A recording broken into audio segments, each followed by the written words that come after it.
అసలు జగన్మోహన్ రెడ్డి గారి ఎన్నికల నినాదమే కులం చూడం, మతం చూడం, ప్రాంతం చూడం, అర్హులైన ప్రతి ఒక్కరికి సంక్షేమ పథకాలు అందిస్తామని చెప్పి జగన్మోహన్ రెడ్డి గారు ఎన్నికల నినాదంతో ఆనాడు ఎన్నికల్లో గెలిచారు. గెలిచాక ఫస్ట్ ప్రమాణ స్వీకారం రోజే 2019 మే 30 రోజే ఆయన తన ఏదైతే మొట్టమొదటి సంతకం పెన్షన్ల పెంపుపైనే పూర్తిగా కులం జోళ్ళ, మతం జోళ్ళ, ప్రాంతం జోళ్ళ, ఏం జోళ్ళ అర్హుల 60 సంవత్సరాల నుంచి 60 తగ్గిస్తూ అందరికి పెన్షన్లు ఇచ్చేశాడు. రాష్ట్రంలో దాదాపు చంద్రబాబు నాయుడు గారు 39 లక్షల మందికి చంద్రబాబు నాయుడు గారు ఇస్తే జగన్ గారు అది 66 లక్షలు తీసుకెళ్లాడు. ఆయన కలెక్టర్ సమావేశంలో అదే చెప్తాడు, కులం చూడొద్దు, మతం చూడొద్దు, ప్రాంతం చూడొద్దు, అర్హులైతే ఇవ్వండి, నాకు ఓటు అయిపోయినా పర్లా, నాకు వాళ్ళు ఓటు వేయట్లేదు అని తెలిసినా కూడా వాళ్ళు అర్హులైతే వాళ్ళకి పథకాలు ఇచ్చేసేయండి అని చెప్పి జగన్ గారు చెప్పేవాళ్ళు. తెలుగుదేశం పార్టీ అధికారంలోకి వచ్చాక పెన్షన్లు ఎట్లా ఏరేయాలి, తెలుగుదేశం పార్టీ అధికారంలోకి వచ్చాక ఏ పథకంలో ఎన్ని రకాల కోతలు విధించాలి, తెలుగుదేశం పార్టీ ఇదే చేసింది. వాళ్ళు అందించిన సంక్షేమ పథకాలే ఏళ్ల మీద లెక్క పెట్టాయి. వాళ్ళు చెప్పిన హామీలు ఇన్ని అయితే సంక్షేమ పథకాలు ఇన్ని, గట్టిగా వాళ్ళు ఇచ్చిన హామీలు 10% పథకాలు కూడా వాళ్ళు అమలు చేయాలి. జగన్ గారు అమలు చేసిన దాంతో పోలిస్తే వాళ్ళు గట్టిగా 5% ఎంతో మరీ తక్కువ. అసలు అంత తక్కువ పర్సంటేజ్ పథకాలు ఇస్తున్నా కానీ తెలుగుదేశం పార్టీ వాళ్ళు మేమేదో మొత్తం చేసేసాము, సూపర్ హిట్, సూపర్ 6 అని చెప్పుకుంటా ఉంటారు. మరి రామనారాయణ రెడ్డి గారు ఎన్నికల ప్రచారంలో ఒక గ్రామానికి వెళ్ళినప్పుడు, పొంగూరు అనుకుంటా అయితే ఇంకా గ్రామం, ఆ గ్రామంలో రామనారాయణ రెడ్డి గారికి రెడ్డి గారు అంట కొంతమంది, మీరు వచ్చారు బాగానే ఉందండి, కాఫీ దాకా వెళ్ళండి, కానీ మా రెడ్ల పార్టీకి వేసుకుంటామని చెప్పి రామనారాయణ రెడ్డి గారితో అన్నారంట. మంత్రిగా అయ్యేలేకి రామనారాయణ రెడ్డి గారికి వాళ్ళకి బదులు చెప్పాలి అనే ఆలోచనతో ఈరోజు బహిరంగంగా రామనారాయణ రెడ్డి గారు, మీరు నాకు చేయలేదు, మీకు ఇప్పుడు మా ప్రభుత్వంలో పెన్షన్లు వస్తున్నాయి, మా ప్రభుత్వంలో పథకాలు వస్తున్నాయి, మరి ఇప్పుడు నేను కట్ చేపిమంటారా, ఏం నాకు ఎందుకు ఓటేలా, రెడ్డి అయితే ఏమి ఎందుకు వేయరా 5 అని చెప్పి ఓటేయలేదు అని చెప్పి ఓటర్లుగా ఏదైతే ప్రజల సొమ్ముతోటి పన్నులు కట్టి ప్రభుత్వం ఏర్పడితే, ప్రభుత్వం అనేది ఒక పార్టీ, ఇది ఓటు వేయని వాళ్ళు కాదు అనే విధంగా రామనారాయణ రెడ్డి గారు మాట్లాడారు. నిజంగా సీనియర్ నాయకుడు రామనారాయణ రెడ్డి గారు, సీనియర్ నాయకుడు. ఆయన ఓటు అడగడానికి పోతాంట, నేను రెడ్డి పార్టీకి వేస్తామండి, మీకేమో 5 అని చెప్పి కాఫీ ఇచ్చి పంపించారు కొంతమంది పెదరెడ్లు, మీరు నిజంగా నాకు చేస్తే 30,000 మెజార్టీ వచ్చేది అని చెప్పి రామనారాయణ రెడ్డి గారు అంటున్నారు. ఆయన గెలిచింది మొన్న గట్టిగా 7,000 ఓట్లు అంతే. ఆత్మకూరులో విక్రమ్ రెడ్డి గారి పైన 7,000 ఓట్లతో గెలిచారు. పెద్దగా అది పెద్ద కష్టం అయితే కాదు నెక్స్ట్ ఎలక్షన్ లో కూడా వైసీపీ గెలవడానికి, బికాజ్ అది వైసీపీ ఫస్ట్ నుంచి, అది వైసీపీ సీటు, అది కాంగ్రెస్ సీట్. అది ఈసారి పెద్ద కష్టపడాల్సిన అవసరం లేదని నేను అనుకుంటున్నా ఆ నియోజకవర్గంలో. ఎందుకంటే మేకపాటి గౌతమ్ రెడ్డి గారిది, రాజమోహన్ రెడ్డి గారి వాళ్ళు ఉండే నియోజకవర్గం అది, వాళ్ళకి మంచి పేరు ఉంది కాబట్టి రామనారాయణ రెడ్డి గారు ఇటువంటి మాటలు మాట్లాడితే ఖచ్చితంగా ఉన్న రెడ్డిలు ఎవరైతే ఉన్నారో వాళ్ళకి కూడా ఆగ్రహం వచ్చింది. ఆయన అన్నారు రామనారాయణ రెడ్డి గారు, నాకు అపోజిట్ గా నించున్నాయని రెడ్డే, నేను రెడ్డే, ఏమి రెడ్డి అయితే ఏంది పులుసు వండుకుంటారా, మంచి చేసే వాళ్ళకి ఓట్లేయండి, మంచి చేస్తున్నాం 5 అంటే ఏమి, మా గవర్నమెంట్ లో ఏదైతే జగన్ గారి హయాంలో పథకాలు ఏమి ఎవరైనా కట్ చేస్తామని చెప్పి ఎవరైనా మంత్రి కానీ, ఎవరైనా ఎమ్మెల్యే వాళ్ళు కానీ ఎవరైనా అన్నారా? ఇళ్ల స్థలాలు ఇచ్చారు, పెన్షన్లు ఇచ్చారు, అర్హులైతే ఏదైతే వైఎస్ఆర్ చేయూత కింద ఇచ్చారో ఆరోగ్య సురక్ష అనే ప్రోగ్రాం పెట్టారు, ఆరోగ్యశ్రీని అమలు చేశారు. ఇంక చెప్పాలనుకుంటే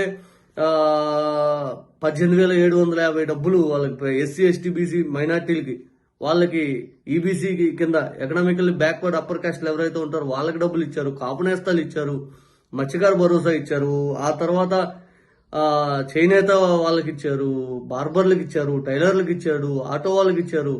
ఇవన్నీ ఉన్నాయి మీ దగ్గర. గట్టిగా ఏళ్ల మీద లెక్క పెట్టి కూడా 3-4 గోళ్ళు, కానీ అన్ని చేసేసాం అని చెప్పి భ్రమలు కల్పిస్తూ ఉంటారు. భ్రమలు ఏం చేస్తున్నారు మరి? ఒకసారి రామనారాయణ రెడ్డి గారు ఏం మాట్లాడారో నేను ఒకసారి వీడియో పెడతాను చూడండి. రామనారాయణ రెడ్డి గారు మీ సీనియారిటీ తగినటువంటి మాటలైతే అది మాట్లాడకూడదు, అది నిజంగా మీ వయసుకి మీ అనుభవానికి తగినటువంటి మాటలు కూడా కాదవి. బహుశా మీరు మతాల గురించి ఎప్పుడేం మాట్లాడానా, కులాల గురించి ఎప్పుడేం మాట్లాడానా, 5 అని మాట్లాడుతూ ఉన్నారు. మీరు మాట్లాడారో మాట్లాడలేదో గతంలో తిరుపతి లడ్డు అంశంలో లేదా వివిధ అంశాల్లో మీరు ఎలా మాట్లాడారో అందరం చూసాం. ఒక్కసారి రామనారాయణ రెడ్డి గారు ఏం మాట్లాడారో ఒకసారి చూడండి. మిమ్మల్ని దగా చేసిపోయిన వాళ్ళకి నాకన్నా 3 ఓట్లు ఎక్కువ వచ్చింది. నీకు సహాయం చేయాలని కష్టపడ్డ వాడికి నాకు 3 ఓట్లు తక్కువ వచ్చింది. అందరూ మంచి ఆలోచన చేసి పని చేసిన వాడికి సహాయం చేయాలి. అండగా ఉన్నటువంటి పార్టీకి మనం తోడుగా ఉందామని మీరు ఆలోచిస్తే 30,000తో గెలవాలి ఆత్మకూరు నియోజకవర్గంలో తెలుగుదేశం పార్టీ.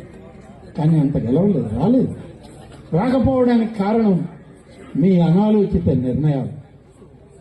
మీకు ఆలోచన శక్తి తగ్గి ఏదో ఒక ప్రభావం. ఏం ప్రభావం?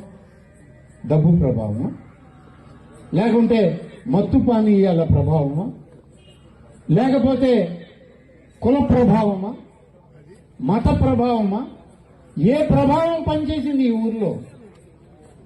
ఆలోచించేయండి. కానీ కుల ప్రభావం అంటేనా?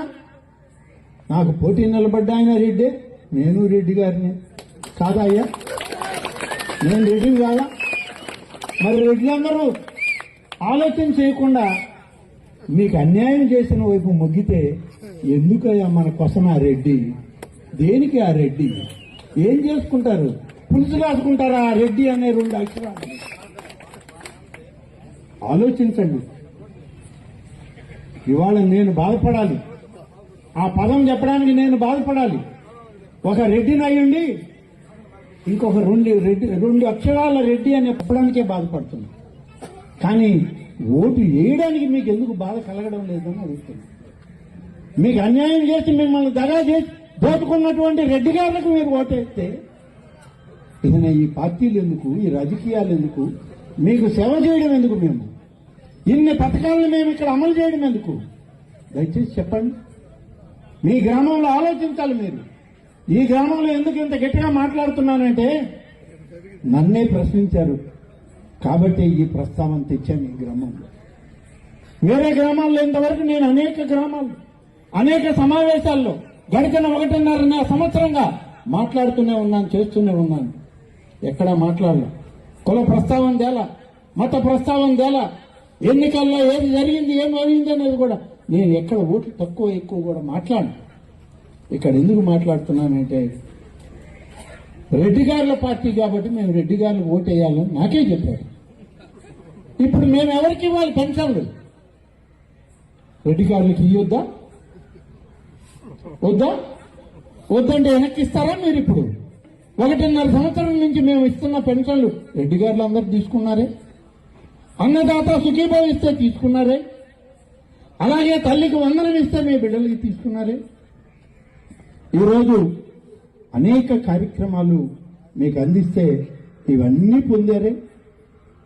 కానీ ఇవాళ ఎలక్షన్ వస్తే ఓటు వేయడానికి అడిగితే రెడ్డి గారుల పార్టీయా?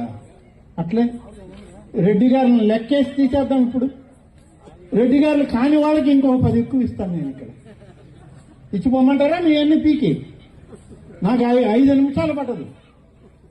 ఒక్క క్షణం ఏదో ఎంఆర్ఓ ఉన్నాడు, ఎంపీడీఓ ఉన్నాడు. ఎవరికైతే మాకు వ్యతిరేకంగా ఈ ఊర్లో పనిచేశారో నా దగ్గర లిస్ట్ ఉంది, పేర్లు ఉన్నాయి. ఎవరైతే 1వ తారీఖు అంతా పెన్షన్లు మాకు వచ్చినాయని చెప్పి తీసుకుంటున్నారో ఇంటి గడప కాడ వాళ్ళ పేర్లు చెప్పి తీసేయమన్నా చెప్పేదా? కానీ సభ్యత, సంస్కారం, రాజకీయాలు వస్తుంటాయి పోతుంటాయి. ఆ సంస్కారవంతమైనటువంటి రాజకీయాలు పెరిగాం, ఆ రాజకీయాలు చేశాం. సంస్కారం నన్నే ప్రశ్నిస్తే ఇక నేను ఇవాళ దాన్ని తిరిగి సమాధానం చెప్పకుండా పోయానంటే మీకు భవిష్యత్తు ఉండదు. మీ భవిష్యత్తు కోసమే నేను వాస్తవాలు చెప్తున్నా. ఈ ఊర్లో నడి రోడ్లో నిలబడి మేము అనలేదు, చెప్పలేదు, మేము నీకే వేసామని ఏ రెడ్డి గారు చెప్తారో చెప్పండి. ఇక్కడ పెద్దరెడ్డి గారు చాలా మంది ఉన్నారు మీ ఊర్లో. కాఫీ ఇచ్చి ముగిచ్చిన వాళ్ళు మీరు నాయన. కాబట్టి ఇటువంటివన్నీ ఉంటాయి. ఇన్ని ఉన్నా ఈ ఊర్లో ఇన్ని రకాలుగా ఇన్ని కార్యక్రమాలు చేసి మళ్ళీ మీ దగ్గరకు వచ్చాం. ఈరోజు ఇక్కడికి వచ్చినప్పుడు ఇప్పుడు అనిపించింది నాకు, ఈ 3 ఓట్లని 300 ఓట్లు ప్లస్గా చేసుకోవడానికి ఏం చేయాలి?